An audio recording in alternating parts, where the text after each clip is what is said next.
नमस्कार दोस्तों, स्वागत करता हूँ आपको द जीनियस स्टडी पर। दोस्तों, आपके लिए स्पीड समाराधन बुक का वीडियो लेकर आ रहा हूँ। उसमें आज पार्ट 172 है। इसके पीछे का सारा वीडियो आप डिस्क्रिप्शन में दी लिंक पे जाके देख सकते हैं या फिर प्लेलिस्ट में जाके देख सकते हैं। तो चलिए दोस्तों, वीडियो को स्टार्ट करते हैं। ये स्पीडी का पेज नंबर 172 है, जिसमें है इतिहास, जिसका फर्स्ट क्वेश्चन है हुमायूं के रचनाकार गुलबदन बेगम है। हुमायूं नामा के रचनाकार कौन है?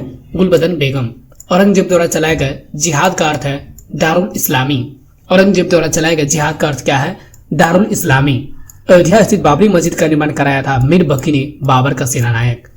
अयोध्या स्थित बाबरी मस्जिद का निर्माण कराया था मीर बख्शी ने, बाबर का सेनानायक। फतेहपुर सीकरी स्थित पंचमहल को बनवाया था अकबर ने। फतेहपुर सीकरी स्थित पंचमहल को बनवाया था किसने? अकबर ने। नेक्स्ट क्वेश्चन है बाबरनामा का फारसी में अनुवाद किया था अब्दुल रहीम खान खाने ने। बाबरनामा का फारसी में अनुवाद किया था अब्दुल रहीम खान खाना ने। हुमायूं का पूरा नाम है नसरुद्दीन हुमायूं। हुमायूं का पूरा नाम क्या है?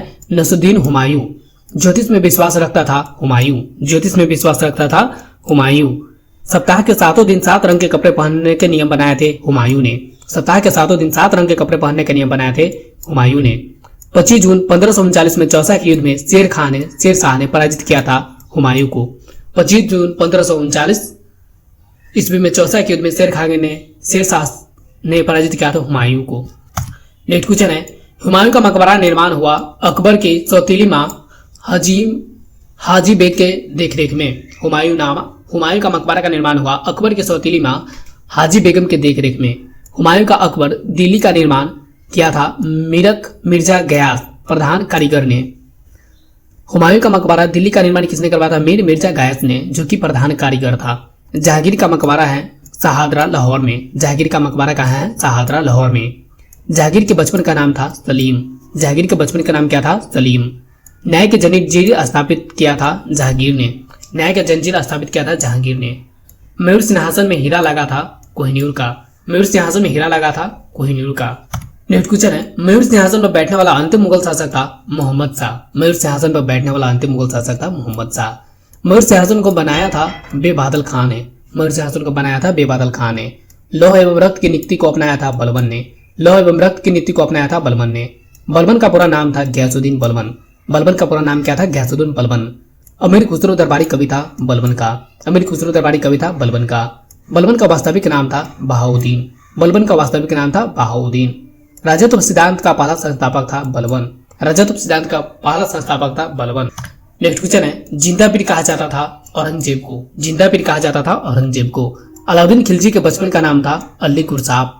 अलाउद्दीन खिलजी का बचपन का नाम था अली कुरसाब। अलाउद्दीन खिलजी के सेनापति का नाम था मलिक काफूर। अलाउद्दीन खिलजी के सेनापति का नाम था मलिक काफूर। मुगल वंश का वह शासक जिसका 2 बार राज्याभिषेक हुआ औरंगजेब। मुगल वंश का वह शासक जिसका 2 बार राज्याभिषेक हुआ औरंगजेब। नेक्स्ट क्वेश्चन है पुरंदर की संधि 1665 ईस्वी में हुई थी शिवाजी और जयसिंह के बीच। पुरंदर की संधि 1665 ईस्वी में हुई थी शिवाजी और जयसिंह के मध्य। औरंगजेब को दफनाया गया था दौलताबाद में। औरंगजेब को दफनाया गया था दौलताबाद में। प्रथम मुस्लिम महिला शासक रजिया सुल्तान। प्रथम मुस्लिम महिला शासक रजिया सुल्तान। द्वितीय ताजमहल कहलाता है बीबी का मकबरा औरंगाबाद महाराष्ट्र को। द्वितीय ताजमहल कहा जाता है बीबी का मकबरा औरंगाबाद महाराष्ट्र को। बीबी का मकबरा है औरंगजेब की पहली पत्नी रबिया उद दौरानी की मकबरा। बीबी का मकबरा है औरंगजेब की पहली पत्नी रबिया उद दौरानी का मकबरा। नेक्स्ट क्वेश्चन है सर्वप्रथम ब्राह्मणों पर जजिया कर लगाया था फिरोज शाह तुगलक ने। सर्वप्रथम ब्राह्मणों पर जजिया कर लगाया था फिरोज शाह तुगलक ने। 1000 दिनारी कहा जाता था मलिक काफूर को। 1000 दिनारी कहा जाता था मलिक काफूर को। गुलाम वंश का अंतिम शासक था शमसुद्दीन कम्यूट्स। गुलाम वंश का अंतिम शासक था शमसुद्दीन कम्यूट्स। शेरशाह का मूल नाम था फरीद खां। शेरशाह का मूल नाम था फरीद खां। डाक प्रथा का प्रचलन किया शेरशाह ने। डाक प्रथा का प्रचलन किया शेरशाह ने। शेरशाह का मकबरा स्थित है सासाराम में। शेरशाह का मकबरा स्थित है सासाराम में। दोस्तों, इस वीडियो को लाइक करके अपने दोस्तों के साथ शेयर करें और कमेंट करके हमें बताइए वीडियो आपको कैसा लग रहा है। और हाँ दोस्तों, अगर आप इस चैनल को पहली बार विजिट कर रहे हैं तो चैनल को जरूर सब्सक्राइब कर ले। नेक्स्ट क्वेश्चन है शेरशाह सूरी की मृत्यु हुई थी कालिंजर में। शेरशाह की मृत्यु हुई थी कालिंजर में। दिल्ली शहर की नींव डाला अंगपाल तोरमान ने। दिल्ली शहर का नींव किसने डाला? अंगपाल तोरमान ने। प्रथम कर्नाटक युद्ध हुआ था 1746 ईस्वी में अंग्रेज और फ्रांसीसी के बीच। प्रथम कर्नाटक युद्ध किसके मध्य हुआ था? अंग्रेज और फ्रांसीसी के मध्य हुआ था। कब हुआ था? 1746 ईस्वी को। अंतिम मुगल बादशाह था बहादुर शाह जफर। अंतिम मुगल बादशाह था बहादुर शाह जफर। साहेब बेखबर कहा जाता है बहादुर शाह प्रथम को। साहेब बेखबर कहा जाता है बहादुर शाह प्रथम को। आगरा शहर की स्थापना 1504 ईस्वी में किया था। आगरा शहर की स्थापना 1504 ईस्वी में किसने किया था? सिकंदर लोदी ने। आगरा शहर का स्थापना सिकंदर लोदी ने किया था। 2 गुंबदों का प्रयोग किया गया था सिकंदर लोदी के मकबरा में। 2 गुंबदों का प्रयोग किया गया था सिकंदर लोदी के मकबरों में। लोदी वंश का संस्थापक था बहलोल लोदी। लोदी वंश का संस्थापक था बहलोल लोदी। बहलोल लोदी के मकबरे को बनाया था सिकंदर लोदी ने। बहलोल लोदी के मकबरे को बनाया था सिकंदर लोदी ने। हैदर अली की मृत्यु कब हुई थी? द्वितीय आंग्ल युद्ध के दौरान 1782 ईस्वी में। हैदर अली की मृत्यु हुई थी द्वितीय आंग्ल युद्ध के दौरान 1782 ईस्वी में। टीपू सुल्तान शासक था मैसूर कर्नाटक का। टीपू सुल्तान शासक था मैसूर कर्नाटक का। नेक्स्ट क्वेश्चन है, टीपू सुल्तान की राजधानी थी श्रीरंगपट्टनम। टीपू सुल्तान की राजधानी थी श्रीरंगपट्टनम। टीपू सुल्तान की मृत्यु कब हुई? चतुर्थ आंग्ल मैसूर युद्ध के दौरान 1799 में। टीपू सुल्तान की मृत्यु कब हुई? चतुर्थ आंग्ल मैसूर युद्ध के दौरान 1799 में। श्रीरंगपट्टनम में स्वतंत्रता का वृक्ष किसने लगाया? टीपू सुल्तान ने। श्रीरंगपट्टनम में स्वतंत्रता का वृक्ष किसने लगाया? टीपू सुल्तान ने। मराठा राज्य की स्थापना की थी शिवाजी ने। मराठा राज्य की स्थापना की थी शिवाजी ने। मराठा राज्य का दूसरा संस्थापक माना जाता है बालाजी विश्वनाथन को। मराठा राज्य का दूसरा संस्थापक माना जाता है बालाजी विश्वनाथन को। नेक्स्ट क्वेश्चन है, शिवाजी के आध्यात्मिक गुरु थे गुरु रामदास। शिवाजी के आध्यात्मिक गुरु कौन थे? गुरु रामदास।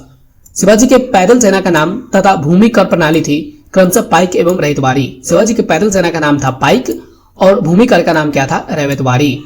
तात्या टोपे का मूल नाम था रामचंद्र पांडुरंग। तात्या टोपे का मूल नाम क्या था? रामचंद्र पांडुरंग। शिवाजी का मंत्रिमंडल कहलाता था अष्टप्रधान। शिवाजी का मंत्रिमंडल क्या कहलाता था? अष्टप्रधान। अष्टप्रधान का सर्वोच्च पद है पेशवा प्रधानमंत्री। अष्टप्रधान का सर्वोच्च पद क्या है? पेशवा प्रधानमंत्री। शिवाजी ने अपना राज्याभिषेक करवाया था काशी के विद्वान गंगा भट्ट से रायगढ़ किले में। शिवाजी ने अपना राज्याभिषेक करवाया था काशी के विद्वान गंगा भट्ट से रायगढ़ किले में। नेक्स्ट क्वेश्चन है, शिवाजी के काल में चौथ विकास के लिए और सरदेशमुख की रक्षा के लिए एक कर था। शिवाजी के काल में चौथ विकास के लिए और सरदेशमुख रक्षा के लिए एक कर था। शिवाजी को औरंगजेब ने कैद कर रखा था जयपुर भवन आगरा में। शिवाजी को औरंगजेब ने कहां पे कैद कर रखा था? जयपुर भवन आगरा में। सहायक संधि स्वीकार करने वाला पहला मराठा शासक था पेशवा बाजीराव द्वितीय। सहायक संधि स्वीकार करने वाला पहला मराठा शासक था पेशवा बाजीराव द्वितीय। नेक्स्ट क्वेश्चन है, मुगल वंश का घृणित कायर कहा जाता है फर्रुखसियार को। मुगल वंश का घृणित कायर कैसे कहा जाता है? फर्रुखसियार को। अष्टदिग्गज थे कृष्णदेव राय के दरबार में। अष्टदिग्गज थे कृष्णदेव राय के दरबार में। नवरत्न रहते थे अकबर के दरबार में। नवरत्न रहते थे अकबर के दरबार में। तुगलकनामा के लेखक थे अमीर खुसरो। तुगलकनामा के लेखक थे अमीर खुसरो। आदि ग्रंथ के संकलनकर्ता गुरु अर्जुन देव। आदि ग्रंथ के संकलनकर्ता गुरु अर्जुन देव।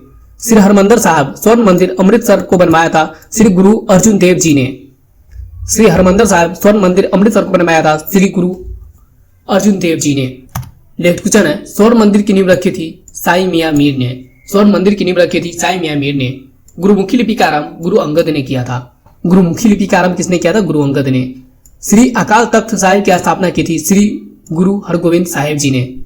श्री अकाल तख्त साहिब की स्थापना की थी श्री गुरु हरगोविंद साहिब ने। गुरु नानक का जन्म तलवंडी में 1469 ईस्वी को हुआ था। गुरु नानक का जन्म तलवंडी में 1469 ईस्वी को हुआ था।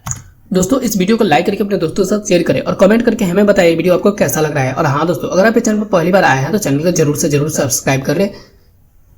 तो नेक्स्ट क्वेश्चन है, श्री गुरु गोविंद सिंह का जन्म 1666 ईस्वी में पटना साहिब पटना में हुआ था। श्री गुरु गोविंद सिंह का जन्म कब हुआ था? 1666 ईस्वी को पटना साहिब पटना में हुआ था। श्री गुरु गोविंद सिंह की ज्योत समय 1708 ईस्वी में नांदेड़ महाराष्ट्र में। श्री गुरु गोविंद सिंह ने ज्योत समय 1708 ईस्वी में नांदेड़ महाराष्ट्र में।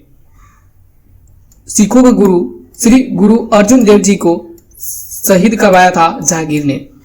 सिखों के गुरु श्री गुरु अर्जुन देव जी को शहीद करवाया था किसने? जहांगीर ने। सिखों के 9वें गुरु गुरु तेग बहादुर जी को शहीद करवाया था औरंगजेब ने। सिखों के गुरु अर्जुन देव को जहांगीर ने मरवाया था और 9वें गुरु गुरु तेग बहादुर को औरंगजेब ने मरवाया था। नेक्स्ट क्वेश्चन है, खालसा पंथ की स्थापना की थी गुरु गोविंद सिंह ने 1699 ईस्वी को। खालसा पंथ की स्थापना किसने की थी? गुरु गोविंद सिंह ने 1699 ईस्वी को। भारतीय क्रांति की मां कहलाती है मैडम भिकाजी रुस्तम कामा। भारतीय क्रांति की मां कहलाती है मैडम भिकाजी रुस्तम कामा। तुगलक वंश का अंतिम शासक था नसरुद्दीन मोहम्मद शाह तुगलक। तुगलक वंश का अंतिम शासक था नसरुद्दीन मोहम्मद तुगलक। 1857 की क्रांति प्रारंभ हुई 10 मई मेरठ में। 1857 की क्रांति प्रारंभ हुई 10 मई मेरठ से। नेक्स्ट क्वेश्चन है, 1857 ईस्वी के विद्रोह के समय मुगल बादशाह था बहादुर शाह जफर द्वितीय। 1857 के विद्रोह के दौरान मुगल बादशाह था बहादुर शाह जफर द्वितीय। 1857 की क्रांति का तत्वकालीन कारण था चर्बी युक्त कारतूस का प्रयोग। 1857 की क्रांति का तत्कालीन कारण था चर्बी युक्त कारतूस का प्रयोग। 1857 के विद्रोह को भारत का प्रथम स्वतंत्रता संग्राम कहा जाता था, वीर सावरकर ने। 1857 के विद्रोह को भारत का प्रथम स्वतंत्रता संग्राम किसने कहा था? वीर सावरकर ने। 1857 की क्रांति का चिन्ह था कमल और रोटी। 1857 की क्रांति का चिन्ह क्या था? कमल और रोटी। नेक्स्ट क्वेश्चन है, 1857 की क्रांति के समय ब्रिटेन का प्रधानमंत्री था लॉर्ड पार्टन।